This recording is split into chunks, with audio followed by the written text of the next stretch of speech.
gaming podcast in the world. I think it worked. I think we're live. I think everything's okay. Hopefully it is. I'm not sure. I'm your host, Derek. Other Derek is not here tonight. He's taking care of some stuff at home. But Rob's here. George is here. We're going to have a good time. I wish it was happier news to start with, but it's not. We've got hit with some pretty heavy stuff, didn't we? Yeah. So Akira Toriyama, I'm sure most of you know, creator of Dragon Ball Z, sadly passed away last week. I think it was like pretty sudden. I don't really know if they released like a cause of death or anything, but I don't know. What do you guys have to say? Any highlights? What's your favorite moment from Dragon Ball Z, or even like your favorite work he's ever done? Like, he worked on like Dragon Quest, for those people who don't know, Chrono Trigger back in the day. Blue Dragon, I think it was called. Blue Dragon, which was a banger game. If you never played Blue Dragon was a banger for sure. Yeah. So he founded Bird Studio, which like helped create like a bunch of like Dragon Ball stuff, Dragon Quest, all these like video games. Not gonna be this. No, it's not going to be the same, especially since I know I love my DBZ as much as the next nerd on the internet, but I really loved his artwork in Dragon Quest. I can't even tell you how many times I read that Dragon Quest 3 guidebook cover to cover because all of his art was in there. Oh yeah, for that. Yeah, it's all bangers. So good. And to answer your earlier question, they did release what he died from. It was a acute subdural hematoma. Damn, that's so sad. It's a brain clot, right? Or yeah, it's a pretty severe blood clot. Yeah, but it's I didn't even know how to react when I found out. I was taken aback. I know, this is the man that was responsible for my childhood. Yeah, right? Like Christ's sakes, I'm literally wearing a DBZ shirt right now. This is a 20-year-old shirt that was given to me by my brother. Yeah. And I almost feel like I have to turn around now to kind of show this thing off. I know it's probably not going to be the best, but... No, it came through. It actually worked pretty well. But,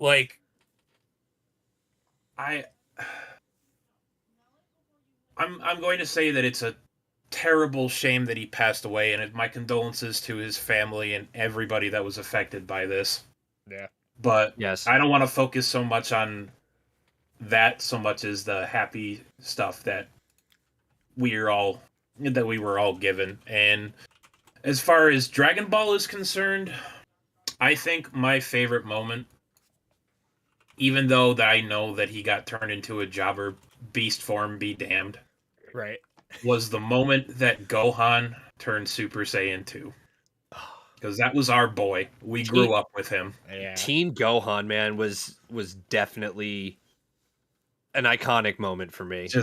The Cell Saga really was peak Dragon Ball. It really was. I think I agree. I think Cell Saga is probably one of my favorite arcs of all time of Dragon Ball. I think the main difference for me, though, in the moment in Dragon Ball Z specifically, the one that will always live rent-free in my head was when Trunks first showed up.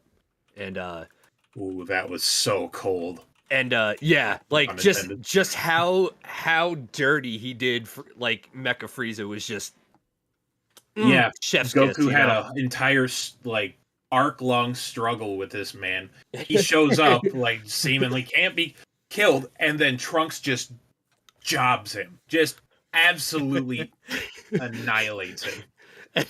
And it was just so funny because it's like, oh, Super Saiyan, yeah. So what? Oh, slash. And burning attack and bye. And burning King Cold's just like, you killed my boy. I'm like, hey, can I see your sword real quick? Like, why do I want to give this to you? I just want to hold it. And then tries to kill him with his own sword, like it's going to do anything. And then just murks Frieza's father. Yep. Right. Doesn't he stop the blade with just the one finger too, if I remember correctly? Like it comes towards him and he just goes, "No." What are you gonna do with that? Oh God. You know but what? Yeah, Understandable. Have a good day. Future Trunks and then Teen Gohan Super Saiyan 2. That moment was. You know what? I think it's a cycle for me, right? Because when he hit Super Saiyan 2, he also had a very cold demeanor. I believe there was the dubs. If you watch those back in the day, I want to say that there were times when even like in the anime, instead of like "shut up, Cell," like I'm pretty sure there's a clip somewhere where Gohan, and it's not like a fan altered thing. It was like from the actual show where Gohan's like, "Can it, asshole?" And then he's like, "I'm gonna kill you." Not even like, "Oh, I will defeat you." It's like, "I will kill you." And I'm like, This sounds like the I don't know if DBZ Kai remastered that at all. I think it might have been. I think it got cut, yeah. But yeah, because Kai added in the blood and stuff that got taken out when it came over to America. But yeah, and it just got rid of like the filler parts of it or whatever. Yeah, I just love those cold characters, man. Like, I don't know. Doesn't matter what it is. Well, edgy in the name, I guess it is what it is. That's right. He's living up to Vegeta was born in the edge and molded by it. TBH. Vegeta rolls right. onto stage, and I'm like, he's a bad guy, but I kind of like him. Trunks comes in. Screw off. I like him. Teen Gohan, I'm like, I like him. But then they did him dirty and turned him. Yeah. Well, it's how they said it. Gohan never wanted to be a fighter. Right. He wanted to He be just kind of got pushed into it, which sucks, but I understand it. Oh yeah. Like he did and he didn't. He wanted to so that he could also like participate and help. But Chi-Chi's influence on him was really what forced him into academia. Like she was the one that wanted him to study. He wanted to hang out with Goku because he was never around. And then Daddy Piccolo like picked up the pace and taught him how to fight. So then he was like, "Oh, I'm gonna fight for Piccolo and try to win the approval of my dad. Oh, my dad loves me.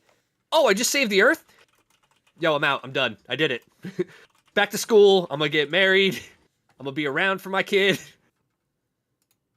Smash the daughter of the most popular man on the planet. Just homeboy had it made. Can we Homeboy talk had it about? made.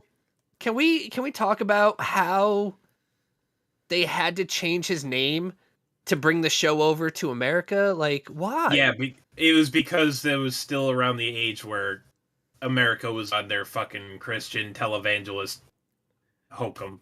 Right. They were just getting over the what was it called with D&D? The like oh yeah, the Satan worshiping satanic cult. panic. Yeah, that's it. Yeah, they were just getting over that. Panic, that's what it was called. Yeah, man. Back in the 80s. They just don't make early 90s. bangers like that anymore. Satanic Panic? Fuck, that'd be such a band. Band name. Piccolo found love. He's just a single dad now. That's, Yeah. But yes, Akira Toriyama, so many great moments. On a side note, and it's still relevant, but I think we can all agree that there was a movie that was made that never should have been made, and was horrendous. A fun fact about this, the live-action Dragon Ball Evolution movie, is Justin Chatwin, the actor who played Goku, went online and gave like a heartfelt like goodbye to Akira Toriyama, and on his like Instagram or whatever, and it says, "Rest in peace, brother, and sorry we messed up that adaptation so badly." What a homie, dude. He knows. He's got He it knows. know, right? Yeah. Yeah. But I thought that was cool. I mean, I'm sure if he had the chance to talk to Akira Toriyama, he would have apologized many times, like to his face, like, "Yo, I'm sorry, man. Like, right. Like, I wanted to be a part of it because I love your work, but I was just making bank that day. I was acting. It was too late to pull out, But I thought that was cool that he, Hey, the condom ruptured. Yeah. I had bills to pay. I'm not proud of it.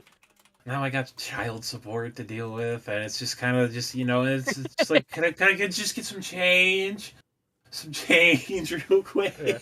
Change. I want change. But yeah. I mean, Dragon Ball, obviously. That was like, I think, pretty much almost everybody's like baby's first anime, right? It was like Dragon Ball, Naruto, One Piece back in the day, the big three.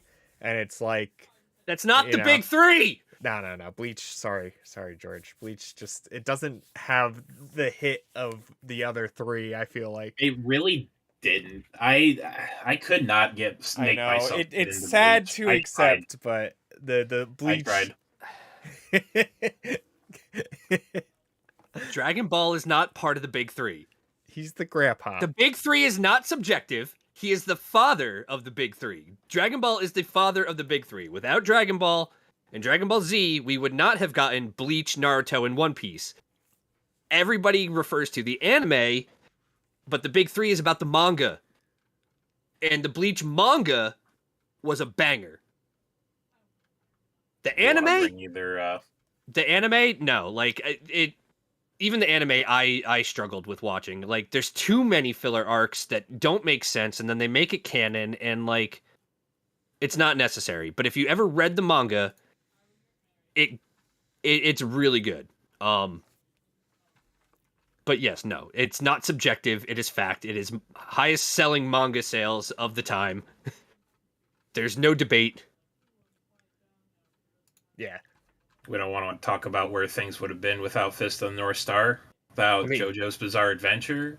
I'm not saying that there wouldn't be other things. I'm just saying. No, I agree that it was a really very big shonen manga. For shonen. Yeah, yes, for fair. Shonen manga, it was the overwhelming force for shonen. Right. Makes sense. I don't know. I just wanted to be that particular, and also just that's absolutely shill Fist of the North Star any chance I get. But speaking of shill. Remember to like the video, comment the video, and subscribe if you want to see stuff similar to this one. Also, join our membership. It's $3. You get to be cool people, and you get to hang with us. It's great. It's awesome, and you'll be cool, and you'll feel better for doing it. Do it. It's only $3. That's right. And hi to everybody in the chat. We'll call that out right now. Come watch us live every 2 weeks on Wednesdays on YouTube. Everybody's in the chat hanging out, just talking about whatever we're talking about.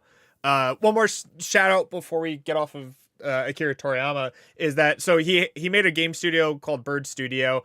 They helped make like Dragon Quest games, obviously all the Dragon Ball Z games, everything. They actually just released a new game literally like 2 weeks ago. So this was like his last work in the video game sphere. It's called Sandland.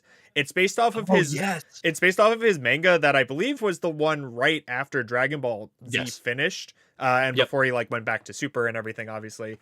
Go check it out. I've actually heard like really good things about it. It plays like Dragon Quest almost from what I've heard. It has that big like open world like RPG aspects to it. You play as a guy called Beelzebub. I've never read the manga or seen the anime or anything like that. It was only like a 14 issue one shot, we'll call it, that they did for like a couple of months in Shonen Jump in the early 2000s. So go check it out. Bandai Namco like published it, so they released it everywhere. Real quick on the Sandland thing, I actually got to play a demo of it at Comic-Con. Oh, nice. It was very fun. People who have played it plays like Dragon Quest. Another similar game. It does play very similarly to Blue Dragon. Oh, nice. I had a ton of fun playing the demo. It is a little bit of like the similar style, like newer concept button mash kind of gameplay that you've gotten from like the Dragon Ball Kakarot. How like you're hitting just like the same. Mm-hmm. Yeah, very simple controls. But there was so much to it. In the demo that I played, you get your little submarine tank basically that runs on the sand, and you're running from like a giant monster from behind you. It was so cool. It was so much fun. Definitely worth checking out. good shout. I really love the look of this so far because Oh. it seems like they're focusing a lot on the fact that Akira Toriyama really liked to draw his machines. Yes.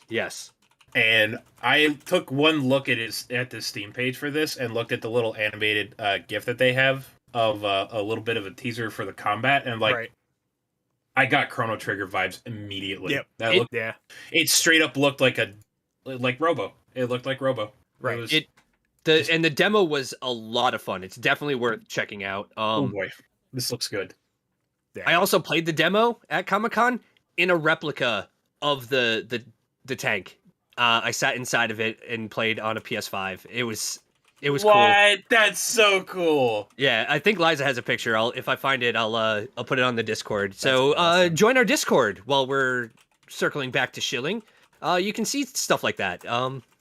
And hang out and chat with us and join in our community nights that we do at least once a month, if not more. So yeah. And Akira Toriyama. for anybody that's curious, this game comes out on April 25th, 2024. I will gladly take a page out of George's book. So long, Akira Toriyama. Thank you for the memories. You've given me a childhood I never thought I would get to have. Yeah. Yes. I mean, absolute legend. We got Dragon Ball Z Sparking at least to look forward to. As for the fate of like Dragon Ball Super, I mean, I'm sure he has notes. I'm sure he has things planned for that like we'll see an end to that, and that'll kind of be the end of it. But I don't know. It's terrible news, but I don't know. Life goes on. Life, unfortunately, goes on. Don't be Yeah. sad that it's over. Be happy that it happened. That's right. On to the next video. Honestly, this is kind of more disappointment. Rob, so I don't have an article for like the actual announcements, but so Capcom had its Monster Hunter 20th anniversary showcase. I'm calling it a showcase. It's a garbage announcement, right? They announced two things. One was kind of already announced, the other wasn't. Rob, if you want to go over like what they announced and Yeah, so this was already kind of in the works as it was, but they revealed that Monster Hunter Stories, the first one, would be coming to the Switch this June, which, you're essentially playing Monster Hunter flavored rock, paper, scissors. Speaking of which, Stories 2, banger, really good. banger. Really good. But, yeah, the other thing is that instead of maybe something like GU or 4U or 3U even, Try as some of us know it as, or anything of an older Monster Hunter to kind of tide us over, no, we got a top monster poll.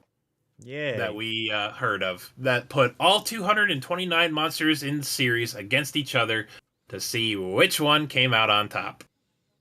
And so we won't go through the whole list. You can always find this video out online. I believe there's a NintendoLife.com article that covers this, which is absolutely not what I'm pulling this from. But for anybody that's curious, I do have a top 3 for you. What was our top 3? So, taking third place was the Leviathan Lagiacrus, which is basically I think it was the flagship monster for Monster Hunter 3. And they had a whole thing with underwater combat in that game, which was kind of clunky, in my opinion, but what do I know? Big Electric Leviathan was third place, and Pretty cool. I'm sure it's a cool monster, but my boy Gore Magala deserved to be in third place, so I'm a little salty about that, actually. I was surprised none of the Elder Dragons made the list, but I guess they were kind of like... Actually, an Elder Dragon did make the top 3. Yeah. So, which brings me to my next one.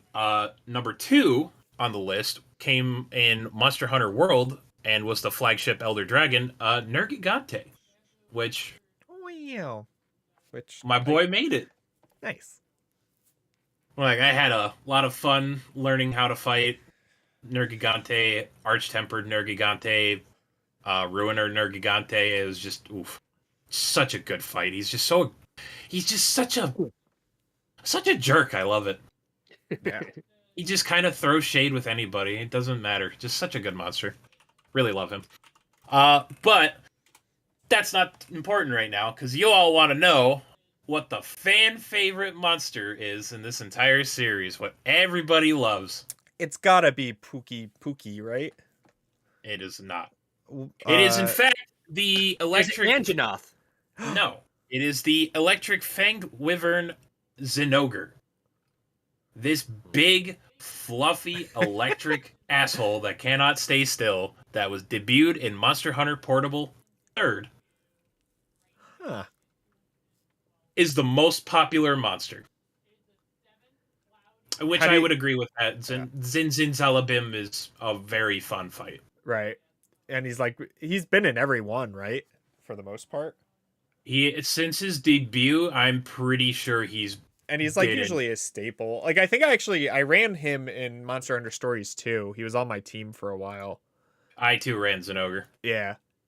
I don't remember if I had him in 1. It's been a while, but yeah, I mean, Yeah, when he's the I most think popular Monster for a Hunter reason. though, right? Like, I think like Rathalos, like Yeah, Rathalos right? is the flagship of the series. Right. Like, how did that not make the list? But I guess he's like such a pushover in all the games that like until you get to like, the higher version of Rathalos. We start getting into subspecies, and then we start getting into like deviants and whatnot. Right. It's like Nergigante, right? They just said Nergigante, but then there's like the 70 different forms of him or whatever, and he just gets progressively harder and harder or whatever. And yeah, as you go up from low rank to high rank to master rank or whatever, or G rank as it used to be called. Right.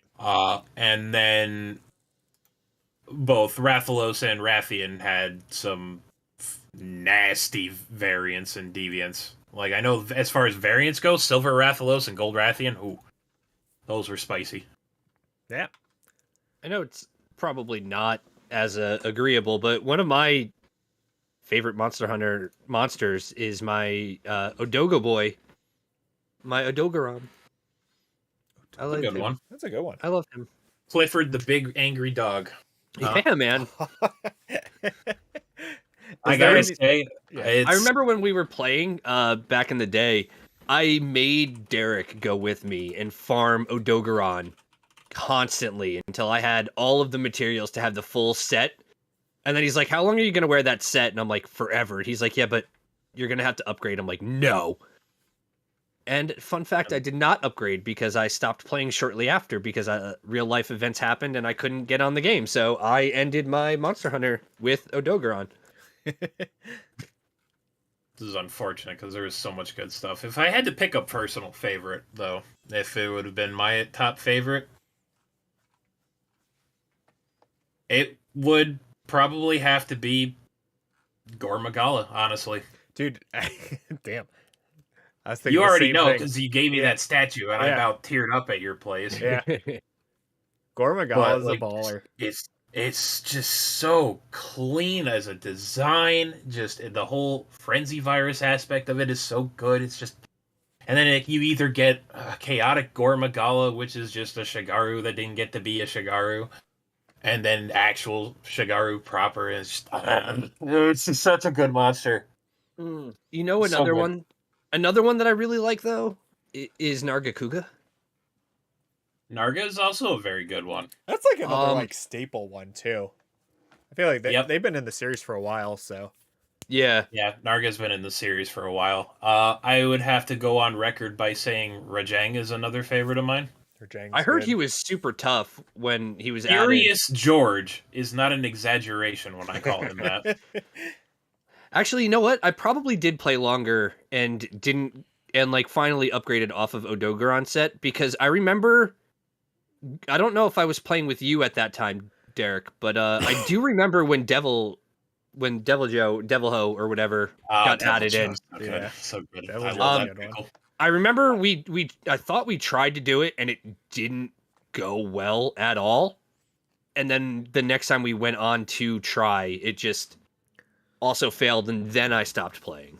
But right, you got filtered by a pickle. That's hilarious. Yeah.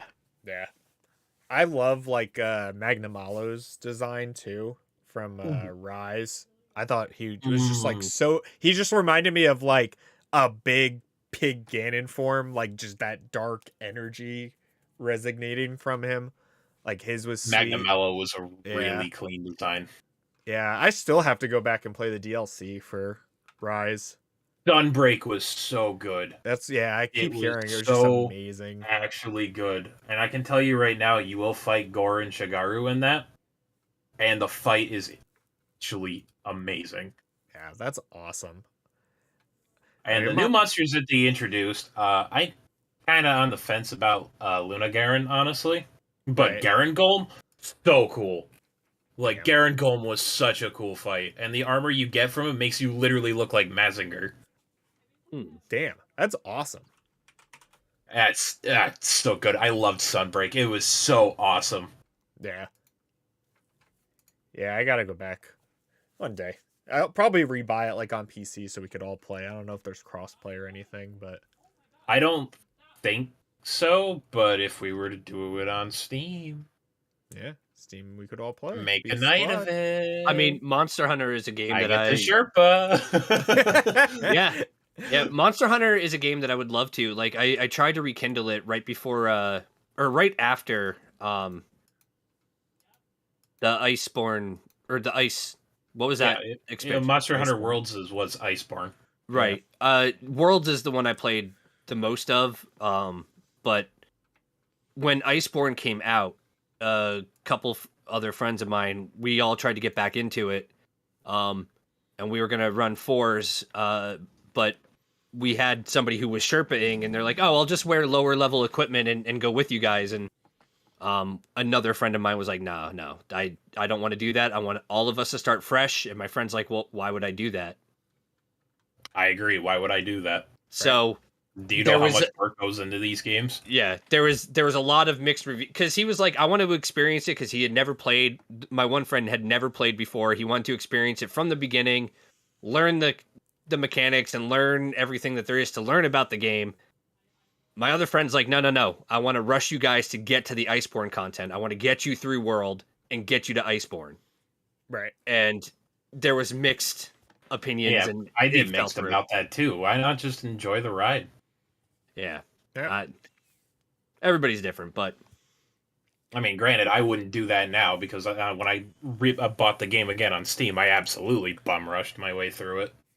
Right. But that's also not because I was just like, this game's easy now because of Defender gear. And like, no, I put about 500, 600 hours in this on PlayStation. I'm not doing that again if I can avoid it. No, absolutely not. It was great for its time. I had an unbelievable amount of fun with that game, but I could never, unless we were like all gonna play it together, I guess, but like I could never like sit down and do that again like by myself. It was just like, I don't know. Well, I can definitely tell you it's a lot easier on PC, especially with the accelerated load times and everything like that. Because oh my god, back in the days with that with like either like a slim or like a launch PS4 trying to do that. Oh my god, it was the system was an aircraft trying to take off, loading some of those zones. My god, it was rough. You had to be there. Monster Hunter World is actually one of my all-time favorite games. Honestly, yeah, it's like one of those games I'll look back on fondly and be like, I spent like a ton of time playing that, and like playing with people, like George was saying, and would play with like other friends. Like it was just cool. You could like literally like play with anybody. It didn't matter what level you were. Like your gear obviously helped, like, but like, you know, everybody was kind of still like on there was no same level. It was just the quality of your gear. Right. And you could literally go stop what you were doing and go help people that were lower than you. Yeah. Right. Yeah, and the what was it? What is it? Like a flare gun like system is so cool. Like I love that in games. Yeah. Yeah. But I mean, you know, we're talking good about Monster Hunter, but Capcom screwed us for this anniversary announcement. Let's not forget that. Don't get me wrong. You gave me some good memories, Capcom, but I thank you for twisting my balls here. Really appreciate it. Yeah. The only other thing they announced was a Street Fighter 6 crossover, which it's like costumes for your player icon, not any of the actual characters. So like whoop-de-doo. They did it with like Mega Man a while back too. So I don't know. I mean, good for them. Yay. Thanks, Capcom. Small segue that I thought was kind of cool that I had seen an article about. There is a Mega Man crossover with Exoprimal. Is there really? Yeah. Huh. Oh boy. Apparently. We're going to be severely outclassed. Can I say I am very surprised they're actually like supporting that game still? Exoprimal. Yeah, I thought it was going to be. I thought it like died, honestly. Already. I thought it died too, but if it's still like alive, I mean, good. I loved Exoprimal. I had a lot of fun with it. Oh, yeah, it was a ton of fun playing with and the everybody. sheer dopamine rushes I would get every time I'd rush off into the enemy crowd, parry, and just melt faces. Oh, so the dopamine. It is still being supported. So much so that 7 hours ago, was updated on Twitter or X, whichever you want to prefer to call it. A new 10-player co-op mode, Time Loop Rebellion, will be launching as part of the title update 4. Really? For Exoprimal. 10-player co-op. Are they adding the PVM aspect now? I believe. And there is a reveal trailer on YouTube of the Exoprimal X Mega Man collab. So they did a Street Fighter crossover as well, and a Monster Hunter crossover where they added the Rathalos in. Oh, really? Yeah. Oh, what? yeah, I remember that. Interesting. And then, so Mega Man's the next one. It looks like you can get a Mega Man suit. They'll do that, but they won't give me X9. They won't give me a new Mega Man game. Come on. No, of course not. Come on. I'm like a Battle Network collection was great. I'm like a junkie. I need my fix. I would be willing to go back to Exoprimal. That was one that when we started playing it, I thought we were going to put more time into, and we never did. It's true. Yeah, they added, I don't know his name, Rob. It's the big yellow guy with one eye. Oh, the Yellow Devil? Yeah, he's the boss, I guess, that they're adding for the Mega Man collab. Okay, so they're going classic. Yeah, everything X representation. It's pretty cool though. I and you know what? I had no idea they added any of this stuff. Like I really had thought like this game was kind of like dead on arrival. But I guess maybe like in the East it's doing really well. So maybe. I mean, pretty sharp game. You can definitely feel some pay to win going on, but for sure. Yeah, absolutely. Like, yeah. Hey, at least it wasn't Gundam Evolution. Never again. So what I'm hearing though from this debauchery that is the Capcom because they hate their fans reveal is that Goons Games and Gear might go monster hunting again. Together. Definitely when the new one comes out, whatever that and is. Then wild. Yeah. Oh boy. You guys are gonna see me for a while. We might see you out there hunting monsters with us.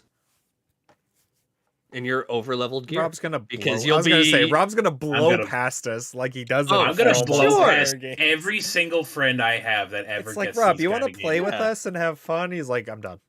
What? Yeah, I'm done. Guys, I'm already past endgame content. I'm bored. Dude, I'm literally in the endgame. What are you talking about? Yeah, I'm fighting Elder Dragons. Where are you? I just started. Rob, I can't remember that too. Help me. I'm pretty sure I remember that too. Like you guys were still on like low rank or just getting into high rank. I'm like, dude, I'm already done. Yeah. Like I'm on like tempered investigations. I'm trying to augment my gear, bro. I'm getting ready for arch temper. Right. Yeah. But Goons might go monster hunting, possibly, and Goons might return to Robots versus Dinosaurs. Yeah. I think possibly Game Pass. We could do it. It would be pretty sick. I had a lot of fun with Exoprimal. So play it again. It is still on Game Pass because one of the articles I looked at just now was talking about Xbox Game Pass's Exoprimal would also include a Mega Man update with I believe the Mega Man thing comes with that title update 4, so that 10-person co-op should be launching at the same time as the Mega Man cross. So who knows? We'll see. Cool. Let us know in the comments or join the Discord and let us know if that's something you're interested in. Yeah. Or tell Derek he's stinky. Honestly, you could probably do that too. Anything, really. Just but you can't do that until you join the Discord. You can do the YouTube, but you'll never be able to live with the shame. Yeah. That's true. Anyway, next topic. Rob. Remember Hi. RuneScape? Remember that game we still all play because why we like clicking things? Because I have a mental disorder, what's name I will not mention, in addition to my other mental disorder. Absolutely. The one I was diagnosed with today. Hell yeah. Anyway. Okay, so I will gladly take point on this one. So, for anybody that remembers RuneScape, this was a JavaScript-based MMO that launched almost feels like 20 years ago, pretty much. This defined a lot of our childhoods growing up as well. It taught you how scammers operated, what their whole mental case was like. It taught you economics, how to really just chill in the highest degree. It taught you how to have them millisecond clicks just to get one over on somebody because you're fiending for their gear. Whole 9 yards. Great game. Absolutely amazing. I almost got killed in the wilderness once, and I got scared of going in there for the rest of my life. Now, you just can't get that kind of trauma anywhere else, really. But anyway, trauma dump aside, the man that was responsible for RuneScape, Andrew Gower, based out of the UK, along with his brother Paul, they did most of the early development work on RuneScape when it was known as RuneScape Classic, which looks very different compared to how it does now. And founded the studio Jagex that owns it. They cashed out and left Jagex back in 2010, around the time that Evolution of Combat started happening. And I don't blame them on that one. But much of the time that he spent away, Andrew, to be precise, has been spent making another old school MMO with a grid-based design. Basically, it's kind of like Diablo-ish, or even classic Fallout, where it's isometric, where you're looking at it at an angle and it's grid-based. Right. It is called Brighter Shores. It will be a free-to-play game with a cozy, relaxing atmosphere, to quote the Polygon article I'm referencing here, which is set in and around a peaceful coastal town in the fantasy land of Adothria. I hope I'm saying that right. I don't know. Sounds right. I'm always self-conscious about that. There's a heavy focus on... There's a heavy focus on crafting, as well as 3 new character classes to try: Cryo Knight, Hammer Mage, and Guardian. Which, I mean, that sounds pretty close to Muscle Wizard. I'm actually pretty down for that. Hammer Mage? Yeah, that's exactly what I was thinking, is Hammer Mage casts Fist. And he says he aims to reduce the grind typical of this genre of game, and that his studio, Fen Research, plans to offer an all-inclusive battle pass, basically, unlocking additional content rather than a lot of microtransactions. So this might be a membership all over again, because I don't know about you two, but I remember the days of begging my parents to pay for a membership fee for RuneScape Premium, so I could have my dragon armor. And then once that happened, oh, you were king of the world. Game over. I could buy a girlfriend at the Grand Exchange. Easy. Ah, the days when GFs only cost 10K and a ring.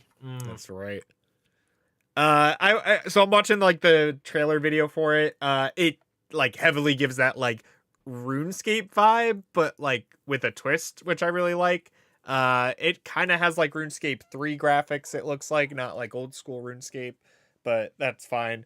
I mean, you know, a fun, relaxing MMORPG, which is what I use RuneScape for now anyway. I go on, I click some trees, click some rocks, and then I log off after like an hour or two, and then I'm good. You know, I get my fill for the week. I'm excited for it. I don't know. Rob, George, what do you guys think?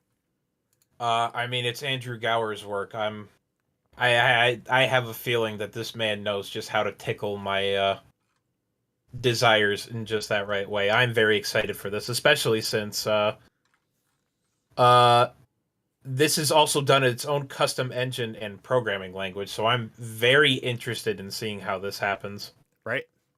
I too would be definitely interested. Apparently it's coming later this year, so yeah. I'm definitely down to to give it a shot, especially because I know it's another game, right, that we could all play together. And having you guys because again, I played RuneScape for a whole hour and a half, maybe. So I'm not as into RuneScape. Never got around to it. Never had a computer back in the day. So, not much has changed. Shout outs to Head Goon for not being here and calling out my potato computer. Damn. He really hurt you with that one. Yeah. Don't worry. See, he Stockholmed you into doing it yourself when he's not here. Derek, you know my personality well enough. I'll put it out on my own arm anyway. Yeah, I'll roast myself. You don't have to roast me, all right? But no, circling back. Yeah, I'd love to play, and then I would love to have people teach me more about the type of game, because honestly, just a relaxing game that doesn't take a whole lot of effort. I know it takes time, but I don't have to be super mechanically inept. I don't have to, worry about. You don't really have to do that in Escape unless you're going after high-end PvP and PvM content, but that's besides the point anyway. If it's a game that will pull me away from constantly playing ARAM on League of Legends, I'm down to play it. I'll try it. Get me off of League. I can't be playing. That can't be the only game I play. So I'm down. Just give old school a chance again. Then yeah. Maybe. Listen, I'll spot you a couple of mil. It'll be fine. It'll get you some supplies to get you started, and then I will absolutely proceed to not talk to you while I'm off grinding levels like an absolute gremlin. I mean, if you just show me what I need to do, then it's a completely different thing. I started playing a new game. I remember telling you guys about it briefly. Pick a day, honestly. I've been enjoying this new game. It's just the learning curve for me is so difficult that I almost feel like I need to stream it on Discord for you guys to watch me play it, and then Derek could give me pointers, because it reminds me of Cult of the Lamb, and I'm trying to get my resources and stuff up before these disasters happen. Potato computer. What's that? I said there's the potato computer comment in the chat there. What game are you talking about? Homegrown and farm fresh. The Tribe Must Survive. It was the one I was telling you about. Yeah. It's similar to Don't Starve and Cult of the Lamb. It's got very Lovecraftian type of vibes, because the shadows and monsters in the shadows take you away. I was playing it the other night, and I actually saw shadowy tentacles as I zoomed out a little bit on it. It's a hex-based style game where you have to get resources like wood and have your hunters and stuff like that. I don't know. Maybe I'll play that for a little bit after the podcast and just hang out in Discord for anybody who wants to come and chill. But yeah. So at the tail end of this, if you're looking for a release date for Brighter Shores, you can expect this to come out in Q3 of 2024. So it's definitely going to be down the line this year, but I can't wait to dedicate some of my time to this. It's just going to be Escape all over again. I'm going to hyperfixate, boys. It's going to happen. Right. Yeah. I mean, I'm super excited. I tried new MMOs as they come out. I've played Final Fantasy 11 in the past, World of Warcraft, RuneScape obviously was my long love for many, many years. I tried RuneScape 3, didn't like that. Yeah, that's on the Steam... I feel like I almost have to. I'm sorry to cut you off. No, here. You're good. I almost feel like I would have to make a fresh account for RuneScape 3 just to understand the sheer amount of nonsense. Right. And I think that was part of my problem too when I went into RuneScape 3 was they kind of, if you have an account already, they throw you in and they're like, oh, you know what you're doing already, just go. Right. And you're like, wait, I don't know this world. You have to start. What's this cash shop you've got here? What is this yak pack thing, whatever? What are even some of these skills? I literally need to be such and such level just to unlock a skill? Yeah. Huh? Yeah, it makes no sense. But to have this leisurely game, which recently I've been playing RuneScape every now and then, and I'll go on and I'll just work on my wood cutting and fishing or whatever. But like this just sounds like it's that, plus it'll have like the hardcore stuff for everybody who wants it, which like is totally fine. Because then I could like go on RuneScape for like 2 hours a week, and then like go on this for like 2 hours a week, and just like, I don't know, it like soothes my crazy brain, just like clicking and fishing, and I catch lobster, and then I see the little you got some XP, way to go. And, And then the real cream of the crop, that nice little fireworks show you get every you time level pop up, a and it's level. like Just that. it's so nice. On the Steam page as well, they show screenshots of the Cryo Knight, Guardian, and Hammer Mage for anybody who wants to check it out. They also explain you can do professions such as fishing, forager, chef, woodcutter, miner, alchemist, merchant, stonemason, blacksmith, and many more. They also show off some of the story elements, which is cool. They show off some of the enemies we're going to be fighting. They also tell you what the premium content's going to be if you buy the premium pass, which is kind of cool. None of it looks terrible. I also assume it's going to be like $10 for the season pass, just like every other game. But go check it out. You can wishlist it on Steam. Looks really cool. And yeah, and guys, got and anything again, else? similar to RuneScape, it is technically a free-to-play game. They will have, Right. they are going to have payments and things like that because they got to make money somehow. Yeah, it's going to be a RuneScape membership type of deal from what I'm Right. seeing here, because the amount of content that you're about to unlock by going on the premium pass, same model. It's going to be a subscription-based MMO. But you could 100% free to play this game. You might fall behind. You might not have access to all of the classes or all of the jobs or whatever, but it is a completely free to play. So yeah, definitely something to look forward to, and you might see it on the channel. You probably will. Yeah. No, it's not even a probable. You will. Yeah. Oh, are we getting Count on it. confirmed? I was gonna say, are we getting confirmed Rob live stream of Brighter Shores? Dude, I'll go and chop some wood with you. Sounds like fun. Yeah. I'll go to bat for it. Yeah.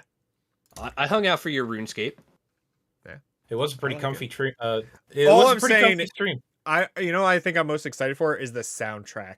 If they give me another sea shanty banger like that, my god! like that top tier level of music, that's all I want from it. Actually, that's the only thing I there care is about a in this place game. called Hopeport, so I'm I'm hoping.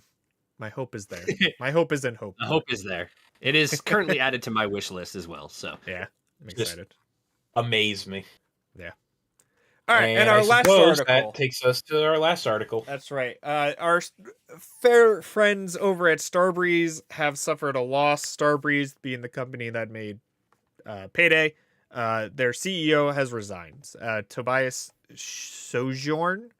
That's how I'm going to say his last name because I don't know how to pronounce that. Children. Sogren? I don't know. What does the two O's over the O mean?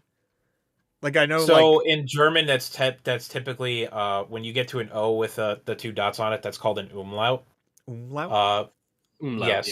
yeah. That basically means that you go up a vowel, if it makes sense. So Right. if you were to say it, it's not O, it's a sound to it. So it's like Sergren or something like that, I would think.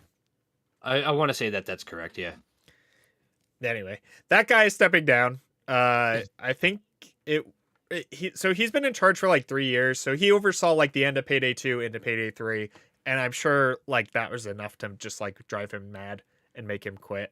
I don't really think they give a real reason why he left in this article. It just says like he stepped down, he's going to be replaced. They just don't know who yet, I guess. And then Starbreeze is currently working on like fixing Payday 3, adding DLC to that. They're also working on a Dungeons and Dragons game, which I didn't know about. I think they did announce it during like one of the big press conferences or whatever. But I mean, what do you guys think? Do you think a new CEO really like not even like save the company, I guess at this point, but like I don't know, like, so Payday 2 is still doing really well. Like, there's a big player base for that, but Payday 3, I think, is still kind of like just dragging water, basically. They're just like, they're not doing well. I don't think a player base really ever formed for it. So I feel like they're trying to basically pump adrenaline into a near dead corpse right. Yeah. at this point. So they did issue a statement on that, where one of their chairmen who issued the statement about Sogren getting replaced by a board member, Jürgen Geldner, said that he did not cite Payday 3's poor performance as a reason for his departure, instead stating that the company's execution of strategy needs a different leadership. Right. Oh, so maybe he was just like forced out. Maybe they like the board of directors was like, yeah, you screwed the pooch with this one. I just got live update from our ground team. Payday 2 has roughly 85 times as many players as Payday 3. So Payday 2 is sitting at like 31,000, while Payday 3 is barely over 350. That's insane. Wow. I knew it was a stinky, but holy moly. Yeah, right? I mean, how do you even And like, I mean, us on the channel remember just how rough that launch was. oh my god, I 'Cause still haven't Which paid. is wild, because I thought the network test wasn't that bad. I still haven't played Payday 3, like the base game, because every time we went to play it, it was broken. And I like only weren't played that missing much. beta match that one time.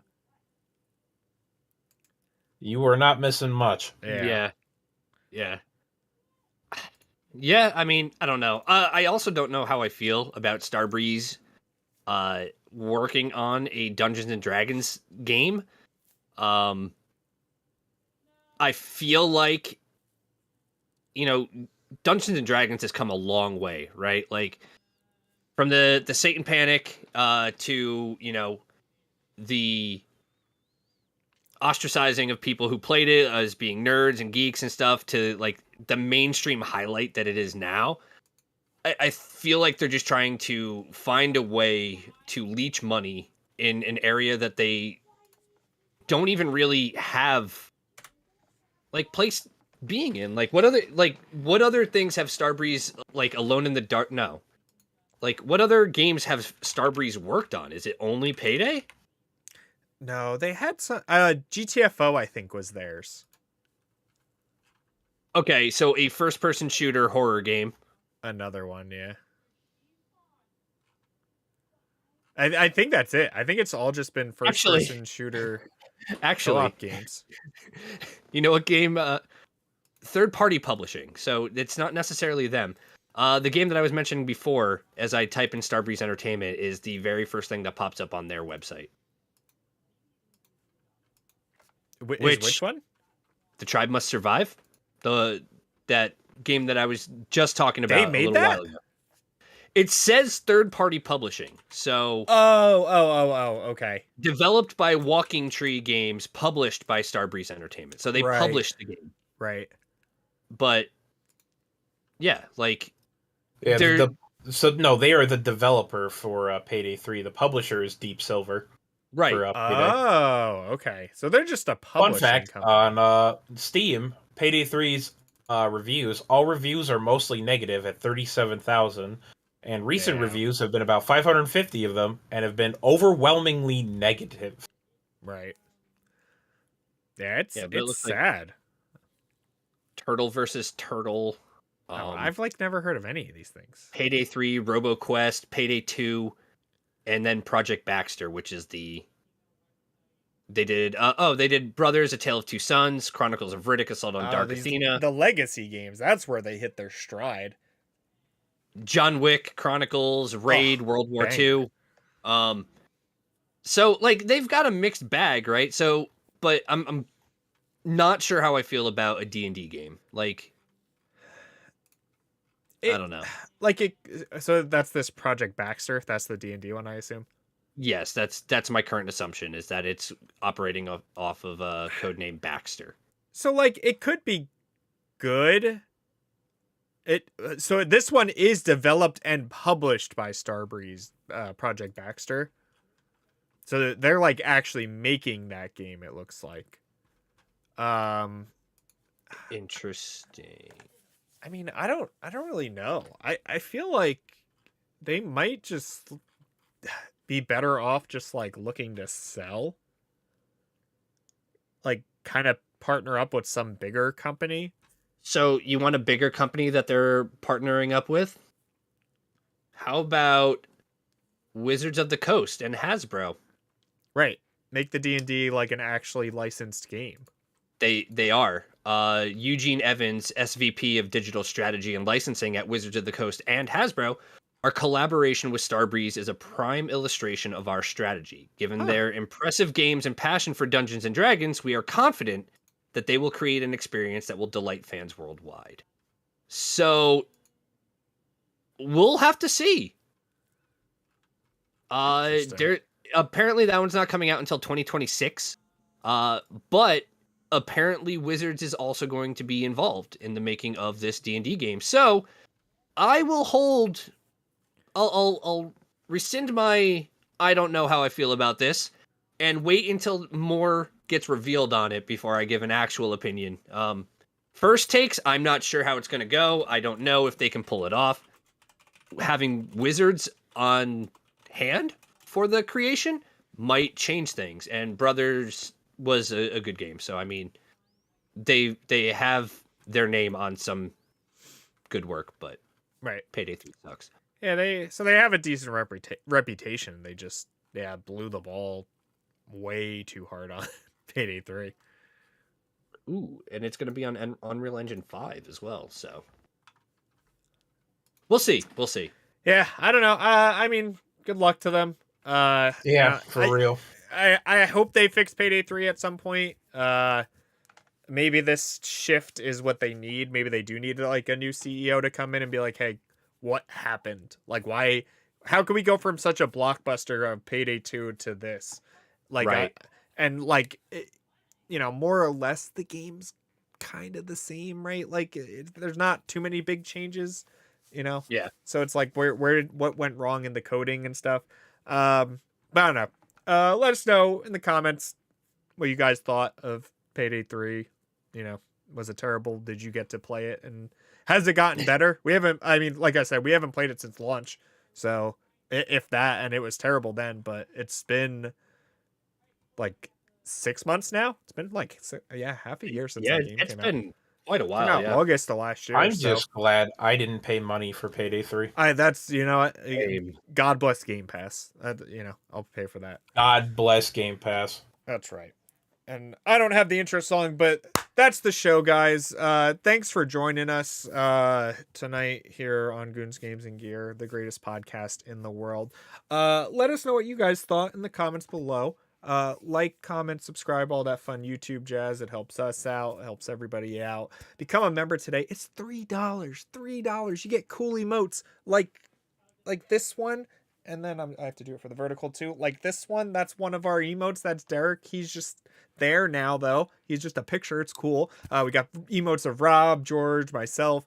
It's fun time. Join the Discord. This thing is booming. I mean, we have people in voice chats pretty much every night now, right?